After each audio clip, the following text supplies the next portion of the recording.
কৃষ্ণক স্মৰি কহিব বিচিত্ৰ শুনা পৰিচিত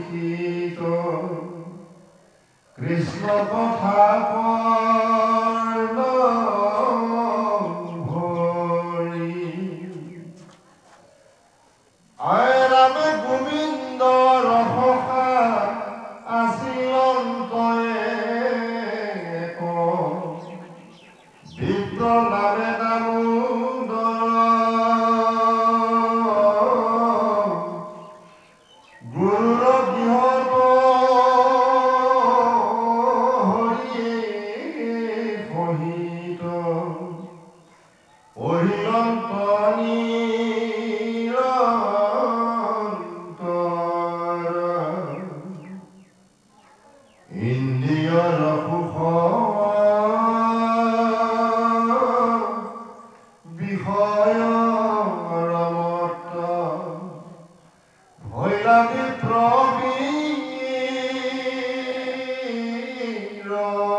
হে গুৰু সমস্ত মাতৃ সমস্ত ইতিমধ্যে এই ভাগৱত শাস্ত্ৰ গংগা তীৰত পৰীক্ষিত মহাৰাজক খুব গুৰুদেৱে কৈছে যে ইয়াৰ আগত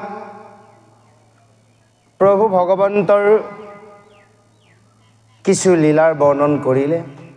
কৰাৰ পিছত কৈছে হে ৰাজন পৰীক্ষিত তুমি শুনা যে সেইজন কৃষ্ণৰ কথা তোমাক কওঁ তুমি কৰ্ণভৰি শুনা যে সেইজন কৃষ্ণৰ এজন পৰম মিত্ৰ আছিল যিজনৰ নাম আছিল বিপ্ৰ দামোদৰ সেইজন কৃষ্ণৰ প্ৰভু ভগৱন্তৰ লগত একেলগে গুৰুগৃহত যি শিক্ষা প্ৰদান কৰিছিল শিক্ষা লৈছিল অৰ্থাৎ তাৰ বিষয়ে মই তোমাক ক'ব বিচাৰিছোঁ যে সেইজন পৰম বন্ধু বান্ধৱ কেনে আছিল ইয়াতে উল্লেখিত কৰিছে যে গুৰুগৃহত যেতিয়া একেলগে প্ৰভু ভগৱন্তৰ কৃষ্ণৰ লগত সেই বিপ্ৰ দামোদৰে শিক্ষা লৈছিল সেইজন বিপ্ৰ দামোদৰে কেৱল ইন্দ্ৰিয়ৰ সুখত কিন্তু কৰ্ম কৰা নাছিল ইয়াৰ অৰ্থ আমি যিদিনাখনে গুৰু ভজিলোঁ শৰণ ভজন ল'লোঁ সেইদিনাখনৰ পৰা কিন্তু আমি ইন্দ্ৰিয় অভিলাষৰ কৰ্ম এৰি দিব লাগিব আজি কৃষ্ণৰ লগত একেলগে শান্তিপনি মুনি গুৰুগৃহত বিপ্ৰ দামোদয় গুৰু ভজাৰ পিছত সেই দিনৰ পৰা ধৰি তেওঁ ইন্দ্ৰিয়ৰ সুখৰ কামনা এৰি দিলে কেৱল ব্ৰহ্মতে সদায় মতি কৰিছিল নিজৰ ইন্দ্ৰিয়সকলক সদায় জিনি কৰ্ম কৰিছিল আমি কি কৰিছো গুৰুৰ শৰণ ভজন লৈছো ইন্দ্ৰিয় অভিলাষ কৰ্ম কৰি আছো আমি এৰিব লাগিব আজি সেইজন কৃষ্ণৰ বিপ্ৰ দামোদয় গুৰুৰ শৰণ লয় কি হৈছিল আমাৰ যে হয় হৰি ভকত নহয় জানো বাৰু গুৰুৰ শৰণ ভজন লৈছে হৰি ভকত এজন ডাঙৰ কিন্তু বন্ধু আজি বিপ্ৰ দামোদৰ কৃষ্ণৰ যি বন্ধুত্ব বহুত ডাঙৰ বন্ধুত্ব আমাক বুজাবলৈ গৈ আছে যে গুৰু গৃহত একেলগে শৰণ ভজন লোৱা যিজন বন্ধু হয় এইজন বন্ধুক কেতিয়াও এৰিব নালাগে কেতিয়াও পাহৰিব নালাগে তেওঁক যিটো শ্ৰদ্ধা কৰা যায় তে ভগৱন্তক শ্ৰদ্ধা কৰা হয় সেয়ে কৈছে যে সেইজন ব্ৰাহ্মণ আছিল মহাৰ জিতেন্দ্ৰিয় তেওঁ কাম ক্ৰোধ লোভ মোহ সমস্ত জিনিছিল কেৱল ব্ৰহ্মতে তেওঁ মতি হৈছিল আৰু সেইজন ব্ৰাহ্মণ আছিল একেবাৰে দুখীয়া ব্ৰাহ্মণ আছিল যে তেওঁ উল্লেখিত কৈছে দৰিদ্ৰ ব্ৰাহ্মণৰ নাহি কিছু ধন আশা গৃহশ্ৰম ধৰ্মে কটু নামাগন্ত তথাপিতো জীৱন্ত মিলে যেন নিজ কৰ্মে যে যদিও দৰিদ্ৰ আছিল ধন নাছিল গৃহৰ ধৰ্মতে আছিল ৰত হয় কিন্তু কাৰো ওচৰত কেতিয়াও হাত মেলা নাছিল আৰু তথাপিতো তেওঁ জীয়াই আছিল নোখোৱাকৈও যি পাইছিল ঈশ্বৰে যি দিছিল তাকে খাদ্য গ্ৰহণ কৰিছিল আমি সমস্তই কওঁ কি আকৌ যে শৰণ ভজন ল'লেও নহ'ব নহয় কৰ্ম নকৰিলে খাম কেনেকৈ কৰ্মটো কৰিবই লাগিব যে আমি চলিবলৈ জীয়াই থাকিবলৈ আমি আহাৰ খাব লাগিব কিন্তু এইটো নহয় খাবলৈ যে আমি জীয়াই আছোঁ আমাৰ বহুত মানুহে তেনেকৈ কৰে এই খাব জীয়াই জনম লৈছোঁ যেতিয়া যিকেইদিন যাম ডেছ খাম বাকীখিনি কোৱা নাই বাৰু নকওঁ ডেছটো আপোনালোকে ফিল আপ কৰি ল'ব কি আছে খোৱাৰ নিজৰ জীৱনত বোলে যিকেইদিন যাম ডেছ খাম সেইটো নহয় যে আমি জীয়াই থাকিবলৈ আমাৰ আহাৰ লাগিব জীয়াই থাকিবলৈ আমি ক্ষুদ্ৰমান আহাৰ গ্ৰহণ কৰিব লাগিব শৰীৰটো আমি ৰাখিব লাগিব গতিকে আমাক জীয়াই থাকিবলৈহে খাব দিছে কিন্তু খাবলৈ জীয়াই থকা কথা কোৱা নাই সেই বিপ্ৰ দামোদৰ এনেভাৱে গৃহশ্ৰম গৃহৰ কৰ্মতে থাকি ঈশ্বৰে যেনেকৈ মিলাইছিল তেনেকৈ খাদ্য গ্ৰহণ কৰিছিল যে অন্য বিপ্ৰ ব্ৰাহ্মণসকলৰ দৰে তেওঁ কিন্তু তন্ত্ৰ মন্ত্ৰ একো জনা নাছিল আৰু জানিব বিচৰা নাছিল কোনো দেৱতাকো সেৱা কৰা নাছিল আৰু তেওঁ ইন্দ্ৰিয়ৰ পিয়ৰ সুখ সাধনতে কৃষ্ণ সেৱাৰ পৰিহৰি সেই বাকীবোৰ বিপ্ৰ দামোদৰ বাকীবোৰ বিপ্ৰই কি কৈছিল যে তন্ত্ৰ মন্ত্ৰ কথা জানিছিল দেৱ পূজা কৰিছিল ইন্দ্ৰিয়কে পিয়ৰ সুখ বুলি মানি কৃষ্ণ সেৱাৰ পাহৰি গৈছিল সেইসকল অন্যৰ বিপ্ৰ আপোনালোকো হ'ব পাৰে আমিও হ'ব পাৰোঁ যদি আমি ইন্দ্ৰিয়ৰ সুখৰ বাবে দেৱ পূজা কৰিছোঁ কি দেৱ দুটা তত্ত্বত বুজাইছে 22 যুগত বিশ্বৰ ব্ৰহ্মাণ্ড দেৱসমূহক বুজাইছে আমি যদি আধ্যাত্মিক তত্ত্বত চাওঁ আমাৰ লগত থকা 14জন দেৱতত্ত্ৰসমূহক বুজাই আছে চকুৰে যদি কাৰোকো সমানে দেখিব পৰা নাই চাৰিমুঠি জীৱক দেখিব পৰা নাই তেনেহ'লে চকুত কোন আছে সূৰ্য দেৱতাক পূজা কৰি আছোঁ কাণত আছে দিকপাল যদি আমি কাণৰ শুনা শক্তি যদি কেৱল ভাল কথা কৃষ্ণ কথা নহয় বিষয় কথা শ্ৰৱণ কৰিছোঁ তেনে দিকপাল দেৱতাক আমি পূজা কৰি আছোঁ জিভাত আমাক কৃষ্ণ নাম গাব দিছে জিভাই যদি আমি ভাল বেয়া জুতি লৈছোঁ ভাল বেয়া কথা কৈছোঁ বৰুণ দেৱতাক পুজি আছোঁ নাকত আছে অশ্বিনী কুমাৰ যদি নাকে ল'ব লাগে তুলসী চন্দনৰ জ্ঞান লৈছোঁ যদি গেলা পচা মাছ মঙহ জ্ঞান তেনেহ'লে অশ্বিনী কুমাৰ এনে ইত্যাদি ইত্যাদি দেৱসমূহক 14জন দেৱতাক পূজা কৰি থকা বুজাইছে সেয়ে আজি ইমান সুন্দৰভাৱে পৰীক্ষিত কোৱাৰ চলে সুখগুৰুদেৱে আমাৰ সমস্তক বুজাই দিছে যে এই বাকীবোৰ বিপ্ৰই এনেভাৱে দেৱতাৰ পূজা কৰোঁতে তন্ত্ৰ মন্ত্ৰ কৰোঁতে কেৱল কৃষ্ণ সেৱাৰ পাহৰি গ'ল আহক ইয়াৰ পিছত সেইজন বিপ্ৰ দামোদৰ কেনে পৰিস্থিতি তেওঁ খাবলৈ আছিল কি পিন্ধিবলৈ বস্ত্ৰ আছিল নে নাছিল পিছৰ পদত সুন্দৰভাৱে দিয়া আছে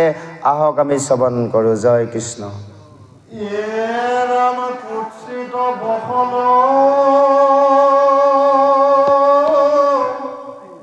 অংগ পৰিধান নাহি পাতনে তো ধুতি হৈল তামোলৰ নাহি পৰিচয় মাটিতে থাক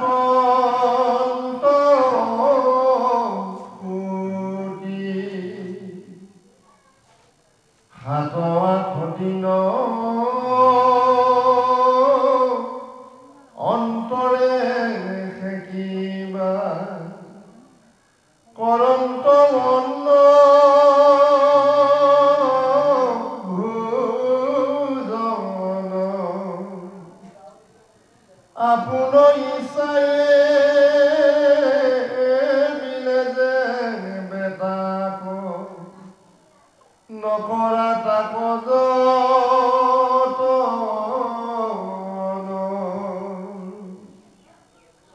সুবৰ্ণৰ ৰজত কাঞ্চি মাত্ৰ নাই নাই ধাতুময়ী পাত্ৰ সৰ্বস্ব আচয় কানি খানি ধুই কমণ্ডলু গুটি মাত্ৰ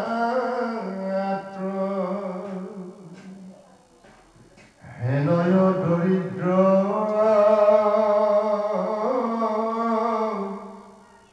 বিপ্ৰদা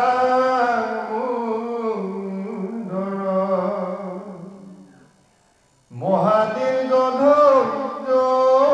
সাৰ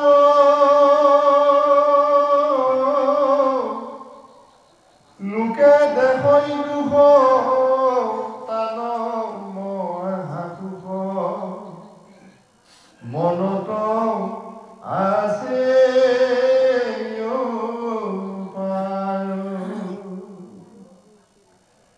এৰাম তানে বিবাহিতা মহাপতিবতা আসন্ত তান ব্ৰাহ্মণী দৰিদ্ৰ স্বামীক সেৱন্তে অধিক বিষ্ণু বুদ্ধিৰা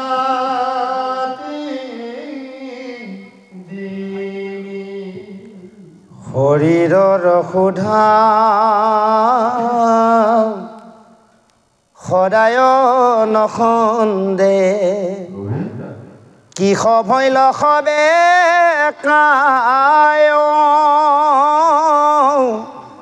দৰিদ্ৰ দুখক তাৰি বেক প্ৰতি স্বামিত বুলিলা যাই জয় কৃষ্ণ। এতিয়া সেইজন ব্ৰাহ্মণ আছিল বিপ্ৰ দামোদৰ ঐনৰ বিপ্ৰসকলৰ দৰে নহয় তেওঁ মহাৰ পণ্ডিত আছিল পৰম পণ্ডিত আছিল তেওঁ কোনো কাৰণত ঐন দেৱক সেৱা কৰা নাছিল পৰম আনন্দে তেওঁ হৃদয়ত সদায় পৰম প্ৰভু ভগৱন্তৰ বাসুদেৱক চিন্তা কৰিছিল আৰু সেইজন বিপ্ৰ দামোদৰ শৰীৰত পিন্ধিবলৈ এসাজ ভাল বস্ত্ৰ নাছিল যি পিন্ধি আছিল তাৰো চিগা ফটাৰ মূৰত ল'বলৈ কোনো তেল নাছিল তেল লোৱা নাছিল চুলি জুতুৰা জুতুৰি আৰু তেওঁ শুবলৈ এখন বিছনা নাছিল কেৱল মাটিত শয়ন কৰিছিল যে ইয়াৰ অৰ্থত আমাক বুজাইছে আমি যেতিয়া একান্তভাৱে ভকত হয় শৰণ ভজনৰ মাৰ্গত আহি চাই নাম লোৱা হৈছে চাই নামৰ ভকতসকলে আচলতে ওপৰৰ বিছনাত শুব নাপায় পৃথিৱীত শয়ন কৰিব লাগে যে এই কথাটো আমাক বুজাইছে ধুনীয়াভাৱে আৰু ইফালে তৃতীয় স্কন্ধৰ ভাগৱততো দি থৈ দিছে ইয়াৰ মানে আপোনাৰ বিদুৰক লৈ বুজাইছে যে সেই উল্লেখিত কৰিছে এনেভাৱে 7-8 দিনলৈকে তেওঁ একো খাব পৰা নাছিল তাৰ মাজতে ক'ৰবাত যি মিলিছিল ঈশ্বৰক চিন্তা কৰি গ্ৰহণ কৰিছিল তেওঁ অন্ন খাবলৈ এখন সোণৰ বা কাঁহৰ তেনেকুৱা কোনো এখন থাল নাছিল আকৌ কৈছে তেওঁ সকলোবোৰ একোৱে নাছিল কেৱল তেওঁ এটা কমণ্ডলু বাহিৰে সেই কমণ্ডলুটো আছিল ভাঙা তাতে যেনে তেনে সেই জলকণকে লয় কমণ্ডলু জলত লয় ঈশ্বৰক নিবেদন কৰি কেৱল জল পান কৰিয়ে তেওঁ ঈশ্বৰক চিন্তা কৰিছিল যে সেইজন দৰিদ্ৰ ব্ৰাহ্মণ আছিল বিপ্ৰ দামোদৰ তেওঁ মহাৰ ধৈৰ্যশীল আছিল আৰু লোকসকলে তেওঁক দুখ দেখিছিল কিন্তু তেওঁ কোনো কাৰণত দুখ পোৱা নাছিল কেৱল আনন্দভাৱে আছিল বুজাত অসুবিধা হৈছে নেকি আপোনালোকৰ বুজাত অসুবিধা হ'লে ক'ব কাৰণ হুলস্থুল হৈছে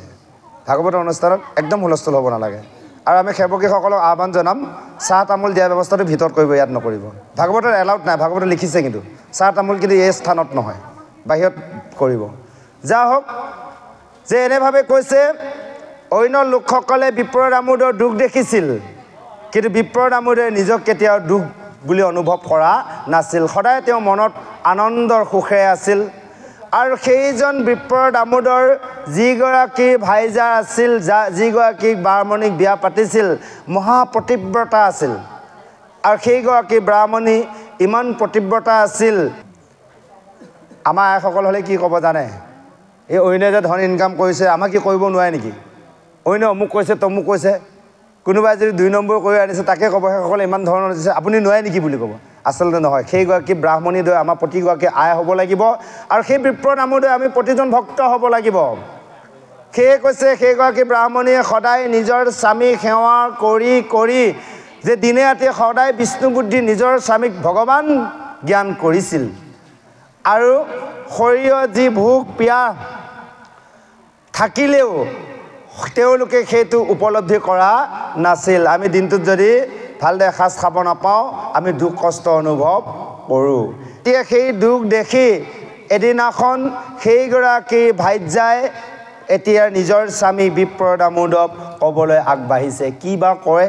আহক পিছৰ পদত সুন্দৰভাৱে দিয়া আছে আমি শ্ৰৱণ কৰোঁ জয় কৃষ্ণ ৰাম মলিন বদন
জীৱন্ত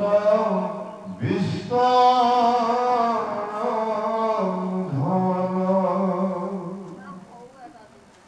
অৰাম আচন্ত সম্প্ৰতি দ্বাৰকাতে হৰি নতুন পৰতো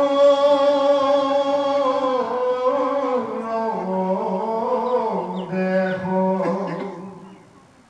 ভোজ বিংশি যদু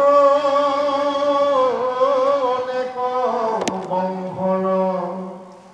কৰান্ত ৰংগে শেষ জয় কৃষ্ণ। এতিয়া সেই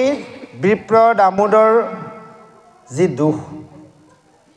যেতিয়াৰ সপ্তাহ দিনলৈকে খাবলৈ নাপায়, পিন্ধিবলৈ শৰীৰত বস্ত্ৰ নাই, গৃহত একোৱেই নাই, এদিনাখন তেওঁ নিজৰ পতিব্ৰতাৰ ভাৰ্যাই ব্ৰাহ্মণক কৈছিল যে হে স্বামী, তোমাৰ যে এজন বন্ধু আছিল, সেই গুৰুগৃহত একেলগে দুয়োজনে পঢ়িছিলা, সেইজন যে লক্ষ্মীপতি কৃষ্ণ, তেওঁতো দ্বাৰকাৰ অধিপতি হৈ আছে, গতিকে তুমি তেওঁৰ ওচৰলৈ যোৱাচোন। আমাৰ দুখ দেখিলে তোমাক সেইজন বন্ধুৱে নিশ্চয় কিবা অলপ আমাক কৃপা কৰিব। যে ব্ৰাহ্মণনী আজি ব্ৰাহ্মণক কৈছে যে মিত্ৰ ওচৰলৈ যাবলৈ, সেয়েহে কৈছে গুৰুগৃহত দুয়োজনে একেলগে পঢ়িছিলা, তেওঁ তোমাৰ মহামিত্ৰ পৰম বন্ধু, সেই দ্বাৰকাত আছে, তুমি তালৈ যোৱা। আৰু আমাৰ দুখ দেখিলে সেইজন কৃষ্ণই নিশ্চয় কিবা এটা আমাক উদ্ধাৰ কৰিব, সহায় কৰিব, কাৰণ সেইজন কৃষ্ণৰ ওচৰত যিয়ে শৰণ পখে সেইজনক কেতিয়াও কি নকৰে, তেওঁ অনাদৰ নকৰে, তেওঁ বিমুখ নকৰে। সেইজন লক্ষ্মীপতি ভগৱন্ত সমস্তৰ জগতৰ অধিকাৰী, সেইজন ভকতৰ প্ৰিয়ৰ স্বামী, সেইজনৰ ওচৰত গ'লে কৃপা নিশ্চয় কৰিব। যে তাহানৰ সেইজন কৃষ্ণৰ মহিমা কি কম, যে মই হ'লোঁ মহামূৰ্হমতী এগৰাকী নাৰী জাতি তিৰি বুলি কৈছে। আজি ব্ৰাহ্মণনীয়ে কৈছে যে সেইকাৰণে তুমি কি কৰা, তেওঁৰ ওচৰলৈ যোৱা, আমাৰ দুখ দুৰ্গতি দেখি তেওঁ নিশ্চয় কিবা এটা সহায় কৰিব। যে আজি সেই ব্ৰাহ্মণক কৈছে, অৰ্থাৎ কিয় কৈছে বাৰু, যে আমিও সেইজন কৃষ্ণৰ ওচৰত বিচাৰিব লাগিব। কি বিচাৰিম? আজি ব্ৰাহ্মণে বিচাৰিবগৈ, কি বিচাৰিব, কাৰণ আমি এতিয়া নকওঁ, পদত ওলাবগৈ যে ব্ৰাহ্মণে এতিয়া ব্ৰাহ্মণনীৰ কথা শুনাৰ লগে লগে তেওঁ মনতে দৃঢ় কৰিছে যদিও ব্ৰাহ্মণনীয়ে পুনৰ কৈছে যে কাৰণ তোমাক সেই ব্ৰাহ্মণ এতিয়া কুটুম্বী বুলি কৈছে, অৰ্থাৎ মিতি বুলি বন্ধু বুলি জানি তোমাৰ দুখ দেখি ধন অলপ দিবই, তুমি চিন্তা কৰিব নালাগে। আচন্ত সম্পত্তি দ্বাৰকাতে হৰি নতুজান্ত দূৰ কেশ,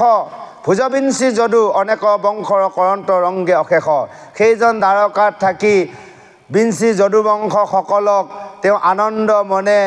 আনন্দ দিয়াই সমস্তকে কল্যাণে কৃপা কৰি তেওঁ চলাই আছে। তোমাক এজন বন্ধুৰ বাবে দিবলৈ তেওঁ কেতিয়াও কণ্ঠবোধ নকৰে, কেৱল তুমি যোৱা। আহক এই ব্ৰাহ্মণনীৰ কথা শুনি ব্ৰাহ্মণে কি চিন্তা কৰিছে পিছৰ পদ নিশ্চয় দিয়া আছে, আহক আমি শ্ৰৱণ কৰোঁ। জয় কৃষ্ণ।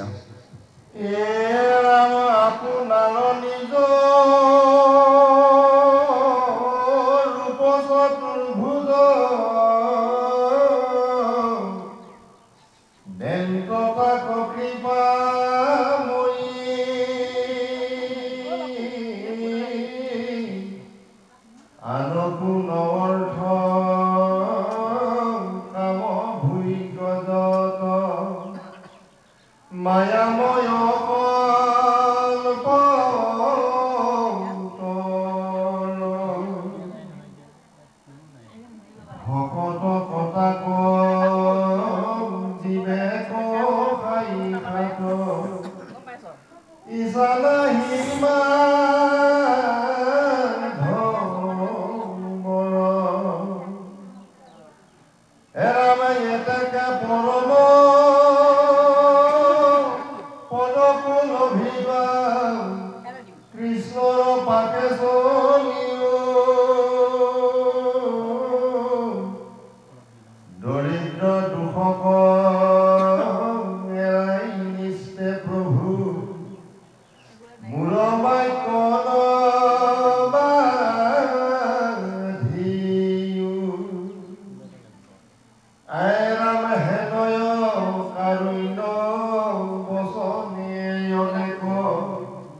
পৰম হৰি হৰিলা উন্নত ব্ৰাহ্মণ নাহি কিছু ধন এহি লাভ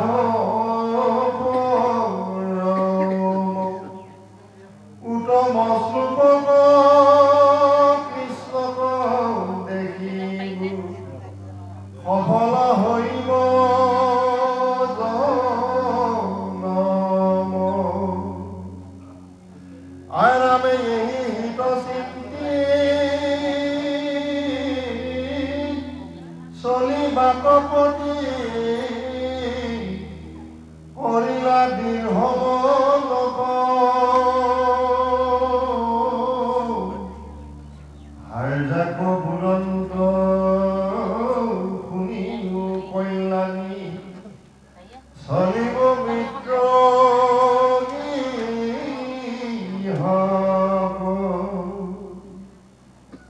আৰামে গৃহত জিকিছো সন্দেহ আশ্ৰয় সতৰে দিও গোৱানী স্বামীৰ বচন শুনি ৰংগমনে দেশলে গৈলা ব্ৰাহ্মণী ৰাম ব্ৰাহ্মণ বনত মাগিয়া পাইলন্ত খালি চাউল চাৰি মুঠি মহাভক্তি ভাবে সাদিলন্ত তাৰ চাউ আৰু চাৰু চাউ লচি গুটি জয় কৃষ্ণ। এনেভাৱে ব্ৰাহ্মণনীয়ে সেই ব্ৰাহ্মণক যেতিয়া সেইজন পৰম বান্ধৱ কৃষ্ণৰ কথা ক'লে আৰু সেই ব্ৰাহ্মণনীৰ কথা শুনি সেইজন ব্ৰাহ্মণে মনস্থিৰ কৰিলে আৰু তেওঁ এইটো নহয় যে কৃষ্ণৰ ওচৰলৈ যাম নিজৰ ভাৰ্যাৰ কথা মতে যে মই কিবা ধন বিচাৰিম, তেওঁ এই কথাটো কিন্তু ভবা নাই। তেওঁ মনত এটাই আনন্দ লাভ কৰিছে যে মই সেইজন প্ৰভুক মই দৰ্শন পাম। তেওঁ যোৱাটো সিদ্ধান্ত কৰিলেই। যেনে পদত উল্লেখিত কৰিছে, হেন কাৰুণ্য বচনে অনক ভাইজাই যেবে পাৰ্থিলা শুনি বিপ্ৰ গুণীয়া মনত পৰম হৰিষ ভৰিলা। যে ভাইজাৰ কথা শুনি পৰম আনন্দ লাভ কৰিছে, কাৰণ ভাইজাই মনত পেলাই দিলে কাক? যে সেইজন যে কৃষ্ণ দ্বাৰকাত আছে, তেওঁ যে বন্ধু, সেইজন যে জগতপতি, সেইজনৰ ওচৰলৈ যে ব্ৰাহ্মণে যাব লাগে এই কথাটো পাহৰি আছিল। যদিও ঈশ্বৰক চিন্তাই কৰি আছিল, এবাৰ যে দৰ্শন কৰিব লাগে পাহৰি আছিল, ব্ৰাহ্মণনীয়ে মনত পেলাই দিলে। তো সেইকাৰণে যাবলৈ তেওঁ এটাই আনন্দ বাঢ়িছে, কাৰণ তেওঁ কৃষ্ণক দৰ্শন পাব। সেইকাৰণে কৈছে, আজি মই দ্বাৰকালৈ যাম কৃষ্ণক দেখিবলৈ পাম, সখা বুলি মাতিব সাৱতি ধৰিব, কি যে মই আনন্দ পাম, কি যে মই আনন্দ পাম। সেই যে দ্বাৰকালৈ যাব এতিয়া কৃষ্ণক দৰ্শন পাব, আৰু কৃষ্ণই যেতিয়া সখা বুলি মাতিব, আলিংগন কৰিব, কিমান আনন্দ লাগিব আপোনালোকৰ মন নাজানে বাৰু। সেইকাৰণে আমি একান্তৰভাৱে গুৰুৰ শৰণ ভজনৰ মাৰ্গে সাধুসংগত থাকি বেদশাস্ত্ৰৰ অধ্যয়ন কৰি গাৰ্হস্থ্যৰ ৰীতি নীতি ধৰ্ম পালন কৰিব লাগিব। তেহে আমিও সেইজন কৃষ্ণৰ ওচৰলৈ যাব পাৰিম, আৰু সেইজনে আমাক পৰম বান্ধৱ বুলি আমাকো আজি বিপ্ৰ দামোদৰে ভবাৰ দৰে আমাকো ভাবিব যে এনেভাৱে আমি দৰ্শন কৰাই নহয় আলিংগন পাম। যে এই কথাটো উল্লেখিত কৰিছে, আৰু শেষত ব্ৰাহ্মণনী কৈছে যে হেৰৌ কৈলানী, আজি কি বুলি মাতিছে? কৈলানী। কিয় কৈছে? যিগৰাকী ভাৰ্যাই স্বামীক কৈলান সাধন কৰ্ম কৰিব পাৰে তাক কৈলানী বুলি কৈছে। আজি ভাৰ্যাক কৈছে, হেৰৌ কৈলানী, তুমি এটা কাম কৰা, যে এই মৃত গৃহলৈ গ'লে খালী হাতে যাব নাপায়। আপোনালোকে জানেই যে আলহী অতিথি ঘৰলৈ গ'লে খালী হাতে নাযায়। আগত ভাল আছিলে ন প্ৰভু? আগতে কি কয়, মাইক কি কয় আপোনাৰ মোবাইল ফোনৰ কথা নাছিল, আৰু গাড়ী গৰু খুব কমেই আছিল। আগতে গৰু গাড়ী ম'হৰ গাড়ীয়ে বেছি চলে। তাকো আকৌ বহুত দিনৰ মূৰত যাব আগতীয়াকৈ খবৰ দিব যে অমুক মাহত ইমান তাৰিখে যাম গ'ল যোৱাৰ আগতে ধুনীয়াকৈ একদম গাখীৰৰ টেকেলি ভৰাব ক'ৰবাত কিবা কিবি ল'ব জা জলপান ঘৰতে সান্দহ খুন্দিব পিঠা বনাব ভাত এখন লৈ শৈৱকতৰ ঘৰত যায় হয়নে বাৰু আজিকালি কি হ'ল জানে দোকানত পইচা দিলে পায় আকৌ হয়নে এয়া মূল্য নাই কিন্তু আচলতে কি হয় নিজৰ গৃহৰ পৰা নিজে পৰিশ্ৰম কৰি সেইজন মিত্ৰৰ কথা ভাবি যিকণ তৈয়াৰ কৰি বা মানে বস্তু বনাই নিয়া যায় সেইকণৰ সোৱাদ বা সেইকণৰ শ্ৰদ্ধাটো এই দোকানৰ পৰা নিয়াটোৰ লগত কেতিয়াও নিমিলে হয়নে বাৰু আজিকালিতো উঠিয়ে গ'ল দোকানৰ পৰা নিয়া সেইকাৰণে মিত্ৰ গৃহলৈ গ'লে কিবা আপদ নিব লাগে যে আজি সেইভাৱে ব্ৰাহ্মণী কৈছে যে সেই মিত্ৰ গৃহলৈ যাবলৈ এতিয়া দেখোন একোৱেই নাই তুমি কিবা এটা ব্যৱস্থা কৰা সেইকাৰণে কৈছে অ চিয়া খুন্দি দিয়া অ হে ব্ৰাহ্মণী অ যাওঁ দ্বাৰকা নগৰে অ শৈশৱ কালৰে অ বান্ধৱৰ কৃষ্ণ অ জানো কি বাদয়া কৰে অ ব্ৰাহ্মণী যাওঁ দ্বাৰকা নগৰে কৈছে হে অ ব্ৰাহ্মণী দ্বাৰকা নগৰলৈ যাওঁ কিন্তু চাউল চিৰা 4 মুঠি দিয়া মিত্ৰ ঘৰলৈ যাওঁ হয়নে বাৰু কিবা কৃষ্ণই হয়তো দয়া কৰিবও পাৰে যে এনেভাৱে যেতিয়া ব্ৰাহ্মণে ক'লে ব্ৰাহ্মণীয়ে দিহৰ কৰি এতিয়া নিজৰ ঘৰত ফুটকণো নাছিল আনৰ গৃহলৈ গৈ কেৱল 4 মুঠি চাউল মাগিছে দেই প্ৰভু 3 মুঠিও মাগিব পাৰিলেহেঁতেন 5 মুঠিও আনিব পাৰিলেহেঁতেন কেৱল 4 মুঠি গুৰুদেৱ নাম ভকত 4 মুঠি 4 নাম তত্ত্ব আছে আপোনালোকে বুজি পাইছে ইমান যাব নালাগে যা হওক যে এনেভাৱে সেই 4 মুঠি চাউল আনি সেই চাউল 4 মুঠি গৈ কি বনাইছে সান্দহ গুড়ি বনাইছে সান্দহ খুন্দিছে খুন্দি কৰি লৈ ইতিমধ্যে ব্ৰাহ্মণনীয়ে ৰেডি কৰি দিছে আহক সেই ব্ৰাহ্মণনীয়ে টোপোলাটো ব্ৰাহ্মণক কোট বান্ধি ব্ৰাহ্মণে লৈ কেনেভাৱে কৃষ্ণৰ দৰ্শনৰ বাবে দ্বাৰকালৈ যাত্ৰা গমন কৰিছে তাক অনুসৰণ কৰি আমি সমষ্টেও সেই কৃষ্ণৰ ভগৱন্তৰ ওচৰলৈ যাত্ৰা কৰাৰ ব্যৱস্থা কৰিব লাগিব আহক আমি শ্ৰৱণ কৰোঁ জয় কৃষ্ণ ৰাম ধুতি কানি খানি হাতত বান্ধিলম যত্ন কৰি স্বামীৰ হস্তত দিলম ব্ৰাহ্মণী লৈলন্ত বিপ্ৰে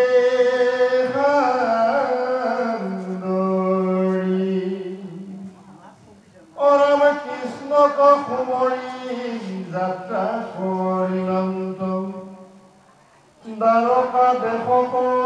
প্ৰতি মনত মিলন্ত প্ৰভাত দেখিব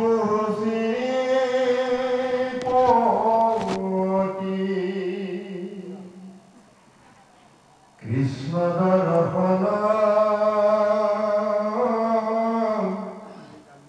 নজানো মন পুণ্য মিলে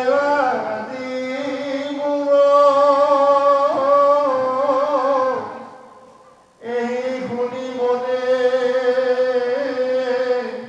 সুদীৰ্ঘ গমনে চলন্ত ৰংগ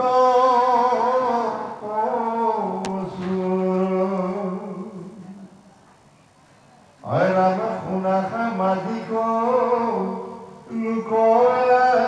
কচিত্ৰে চিন্তিও কৃষ্ণ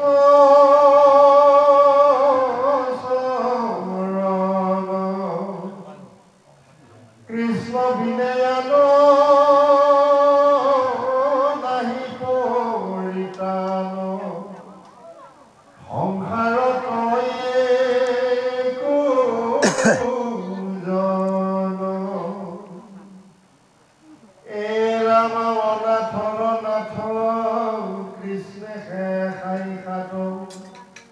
দৰিদ্ৰ দুখ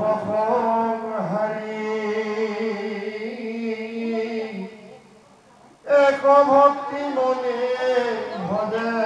যিজনে নিস্তে নিস্তে তাৰি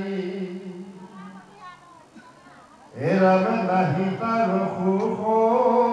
ৰাতি দিনে দুখ চিন্তায় হৃদয়ে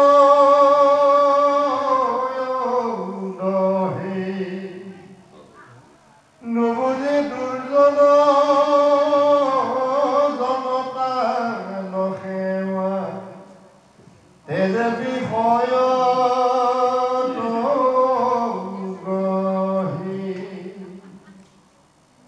কৃষ্ণৰ কথা কনে নুশুনে গুণা ধন জন মাত্ৰ সিও পাপী হব তাইবা কপতি মাধৱ কপৰু কাত্ৰ এ ৰাম নম নম কৃষ্ণ হৈ উপসন্ন অনন্ত শক্তি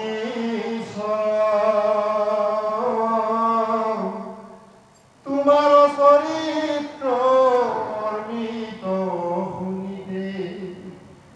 মতি হও কজ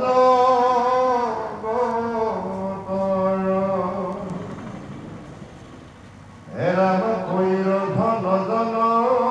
ভাৰ জাপু প্ৰমিত্ৰ খনেকে সংহাৰে কালে যেন গুণমন সমান নজাই তাকো দহে যাবা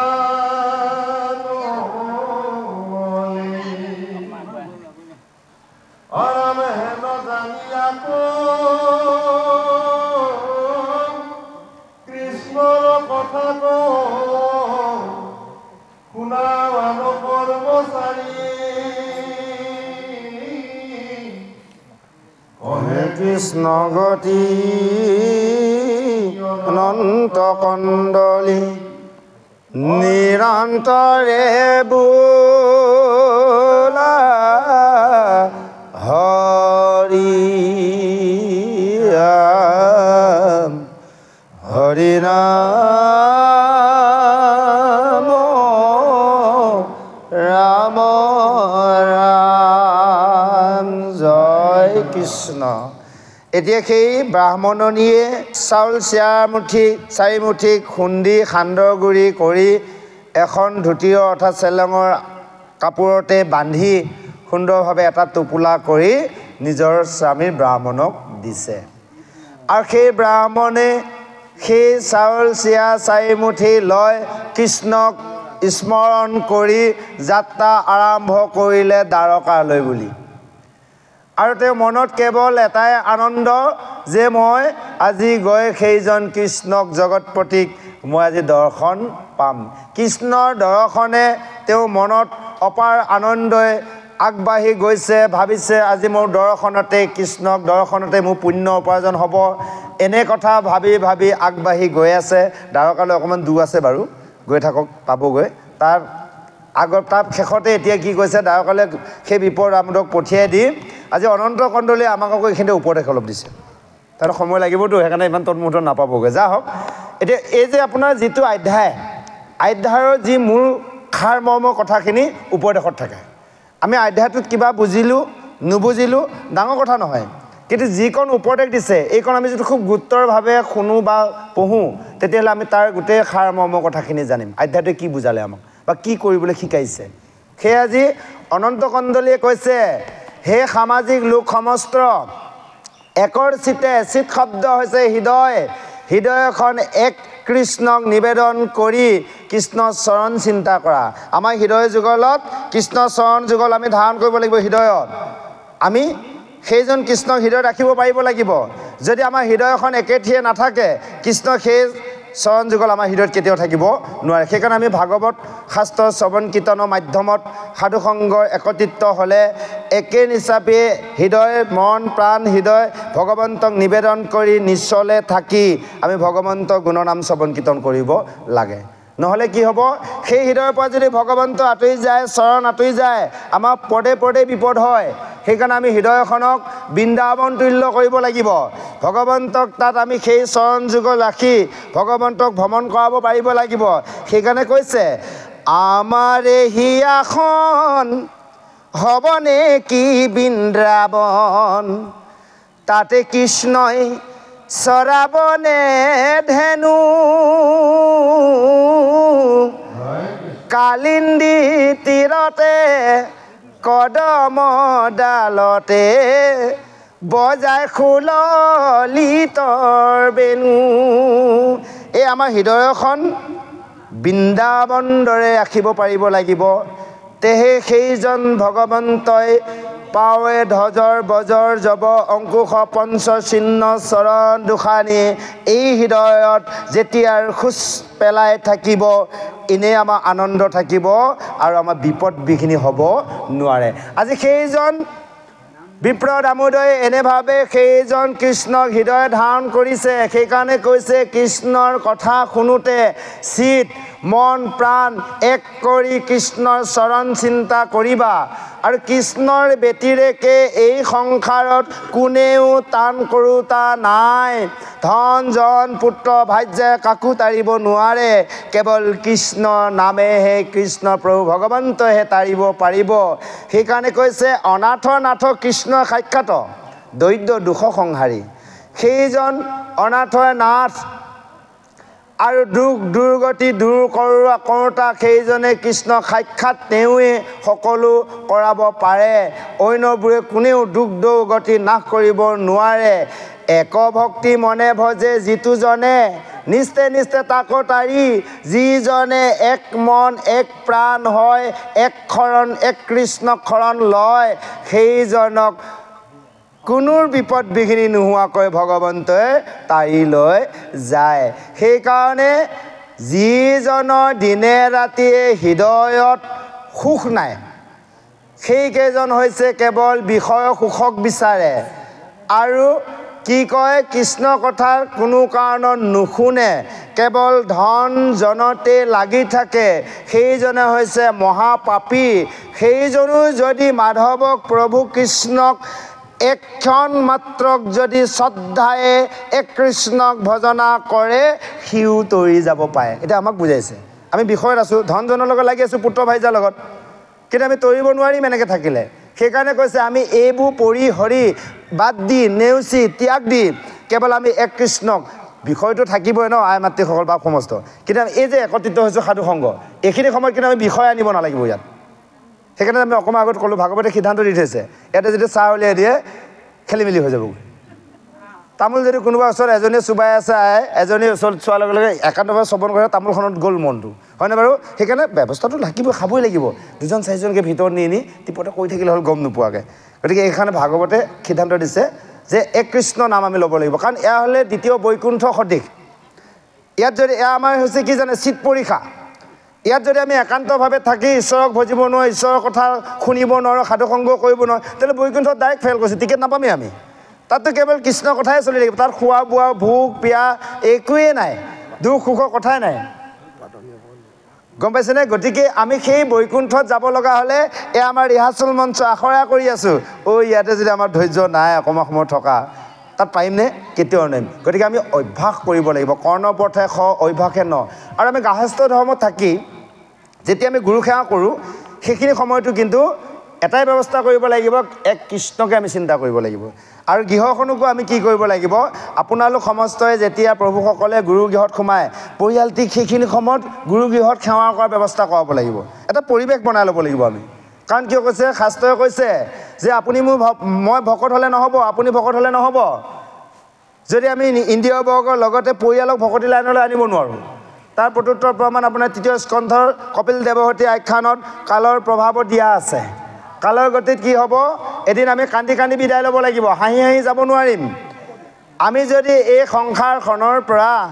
সুন্দৰভাৱে বিদায় ল'ব বিচাৰোঁ তেনেহ'লে নিজে ভকত হোৱাৰ লগতে আমি আমাৰ ইন্দ্ৰিয়বৰ্গক ৰিপুসমূহক এই দেৱতত্ত্বসমূহক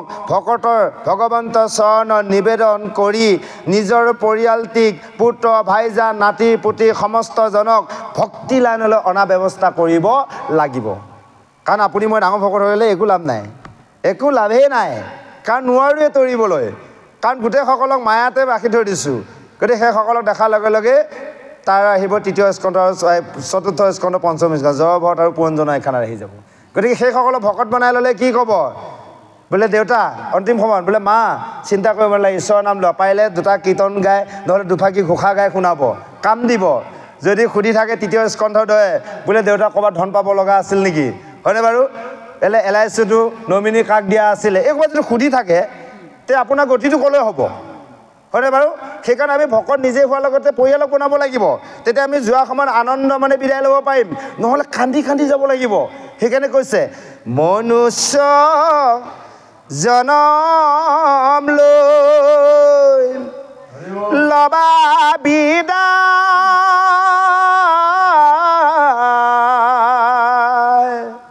জীৱন মায়াত নেথাকে সদায় অযাবাগৈ অকলে চাৰিটি কান্ধতে অবগা কাপোৰৰে আঁৰত লুকাই কেনুৱে বিদায় ল'ব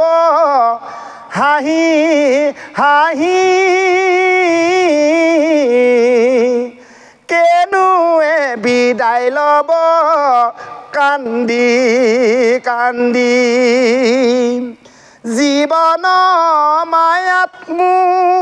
হেৰুৱা সিজনে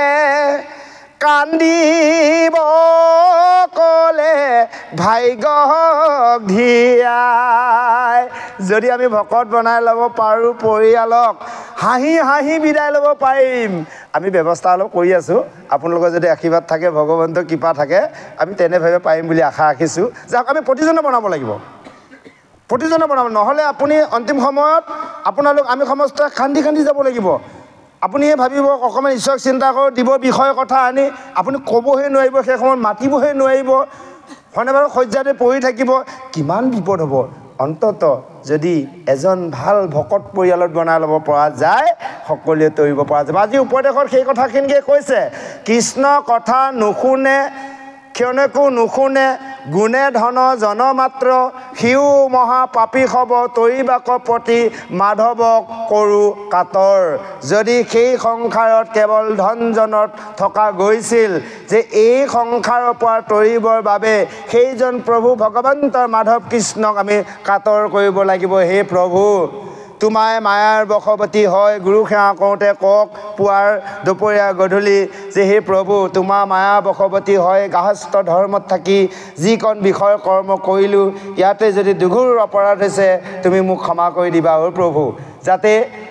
মোৰ কৰ্মৰ দ্বাৰা মই যি যৌনিতে জন্ম লাভ নকৰোঁ যাতে তোমাৰ চৰণ দৰ্শন পাওঁ তোমাৰ ভকতৰ দৰ্শন পাওঁ নিশ্চয় কৃপা কৰিব কিন্তু আমি কি বিচাৰোঁ জানে গুৰু সেৱা কৰিলে ঘৰখনত অপায় মংগল ল'ৰাটো বোলে চাকৰি এটা হোৱা নাই শিক্ষাবিদ্যা লৈ আছে অ' প্ৰভু কিবা এটা কৰি চকু মেলি চোৱা আৰু আকৌ ক'ব ছোৱালীজনী উপযুক্ত দৰা পোৱা নাই বোলে প্ৰভু ভাল ল'ৰা এটা কিবা এটা ব্যৱস্থা কৰা আৰু হয়নে বাৰু ইত্যাদি ইত্যাদি যাৰ যি অভিলাষ তাকে পূৰণ কৰিব বিচাৰে কিন্তু আমি এইটো নিবিচাৰোঁ যে প্ৰভু যে আজি ৰাতিপুৱা মই সূৰ্যটো নেদেখিম বুলি ভাবিছিলোঁ প্ৰভু তুমি যে মোক কৃপা কৰি আজি সূৰ্যটো দেখালা অ' প্ৰভু আজি যাতে দিনটো এই তোমাৰ মায়াৰ বশৱতী হৈ বিষয় কৰ্মত থাকোঁতে মই যোনফালে গমন নকৰোঁ তোমাৰ ভকত যাতে দৰ্শন পাওঁ আৰু এই কৰ্ণই যাতে তোমাই কথা শুনিব পাওঁ বিচাৰকচোন দিনটো বিপদ হয় নেকি আপোনালোক আমি ঈশ্বৰক চিন্তা কৰি যদি জীৱনৰ কৰ্ম কৰোঁ তাত কোনোটো কৰ্মই বিফল নহয় তাত আজি আমি ভাগৱতে কৈ আছে এয়াই নহয় আমিও জীৱনত প্ৰয়োগ কৰি তাৰ প্ৰমাণ পাইছোঁ সেইকাৰণে আপোনালোকক চিঞৰি চিঞৰি ক'ব পাইছোঁ কাৰণ আমি প্ৰমাণ কৰিছোঁ কিছুমান ভাগৱতে দিয়া প্ৰতিটো কথা পৰা নাই যিমানখিনি বুজিব পাৰিছোঁ জীৱনত প্ৰয়োগ কৰিছোঁ তাৰ পদে পদে আমি প্ৰমাণ পাইছোঁ সেইকাৰণে আপোনালোকে সকলোৱে কৰক যে আমি ভাগৱত শাস্ত্ৰখন পঢ়ি থাকিলে শুনি থাকিলেই নহ'ব তাক যদি ভাগৱতে দিয়ে জ্ঞান আমি জীৱনত প্ৰয়োগ কৰা নাই তেতিয়াহ'লে আমি ভকত কেনেকৈ হ'ম, ভাগৱতীয়ে কেনেকৈ হ'ম, হয়নে বাৰু? গতিকে এই ব্যৱস্থা কৰিব লাগিব। আকৌ যেতিয়া সন্ধিয়া হ'ল, সন্ধিয়া কওক, অ' প্ৰভু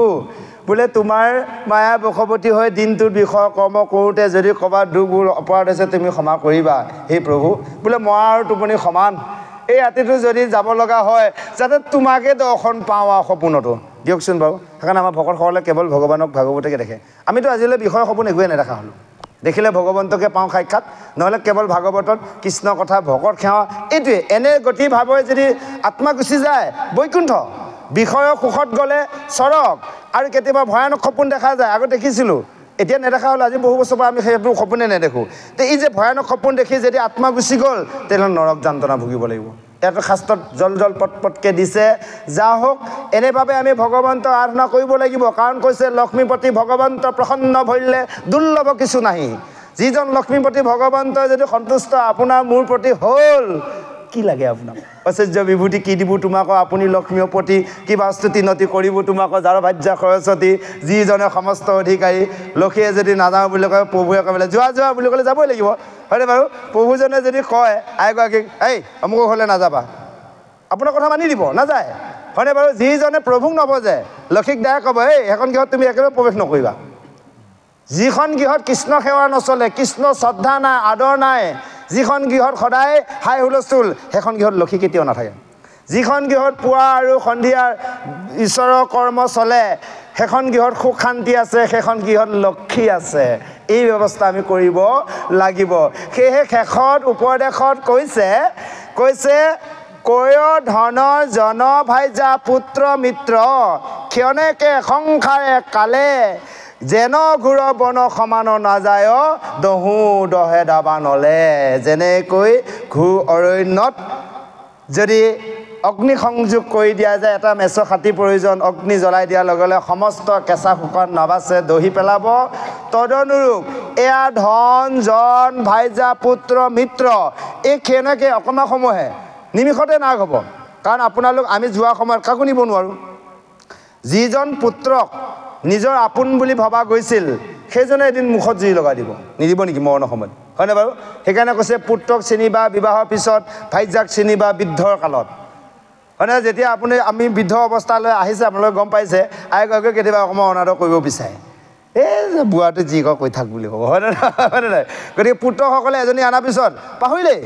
আজিকালি আমি দেখি আছোঁ, ভাগৱতে শাস্ত্ৰই কোৱাটো কোৱাই চকু আগত দেখিছোঁ যে পিতৃ মাতৃৰ কথা নুশুনি নিজৰ মতে এগৰাকী আনি লোৱাৰ পিছত কি হ'ল,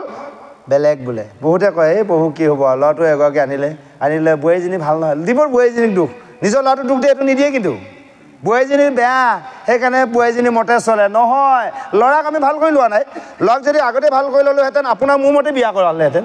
হয়নে বাৰু? তেওঁ নিজৰ মতে বিয়া পাতিল, কাৰণ কি ল'ৰাই এক নম্বৰতে বদমাছ। সেইকাৰণে আমি কি কৰিব লাগে যে ল'ৰা ছোৱালীবোৰক উচ্চ শিক্ষাই শিক্ষিত কৰা আমি ব্যৱস্থা কৰিছোঁ,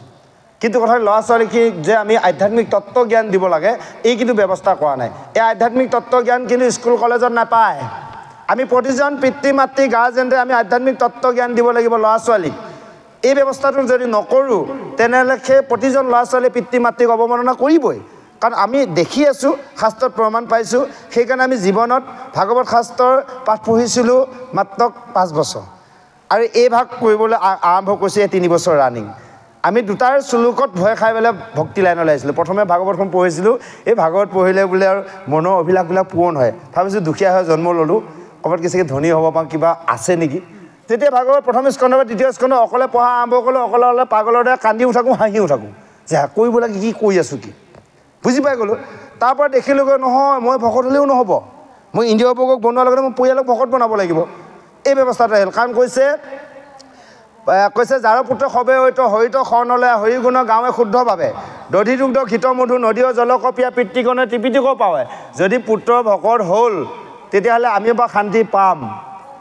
আৰু যদি অভকত হ'ল কৈছে অবৈষ্ণৱ পুত্ৰ যদি উপজয় বংশত স্বৰ্গহন্তে পিতৃক পেলাইবে নৰকতে সৰ্বনাশ। মই ভকত হ'লেও নহ'ব, যদি মই ল'ৰা ছোৱালীক ভকত বনাব নোৱাৰোঁ, এই ল'ৰা ছোৱালী মোক তললৈ নমাই নিব। কাৰ পুতেক বোলে অমুকৰ পুতেক, চালা বাপেকটো বৰ ভাল আছিল দেই, ভকত আছিল, এইটো কি 2জন পোৱালি জন্ম হ'ল, এই যে বেয়া বুলি ক'লে এডপ নমাই আনি থাকিব। যদি বাপেকে চুৰ আছিল, ডকাইতে আছিল, ল'ৰা যদি ভকত হ'ল, কাৰ পুতেক বোলে অমুকৰ পুতেক, বাপেকটো কম চুৰ আছিল না, পুতেক যে ইমান ভকত হ'ল হওক দে ভাল হৈছে কওঁতে এডপ ওপৰলৈ লৈ গৈ থাকিব বুজি পাইছে নহয় গতিকে সেইকাৰণে আমি আপুনি মই কি কৈছোঁ জীৱনটো কেনেকৈ চলিছোঁ ধন টকা পইচা কিমান আছে নাছে এইবোৰ বাদ দিয়ক আজি বিপদ আমোদ এখনত দেখাইছে কেৱল আমি ঘৰখনৰ সংস্কাৰ কিমান দিব পাৰিছোঁ সুখ আছে কাৰণ আপুনি মই এদিন লগন থাকিলেও আমাৰ শান্তি আছে আজি বিপদ আমোদ 7 দিন 8 দিন লগনত আছে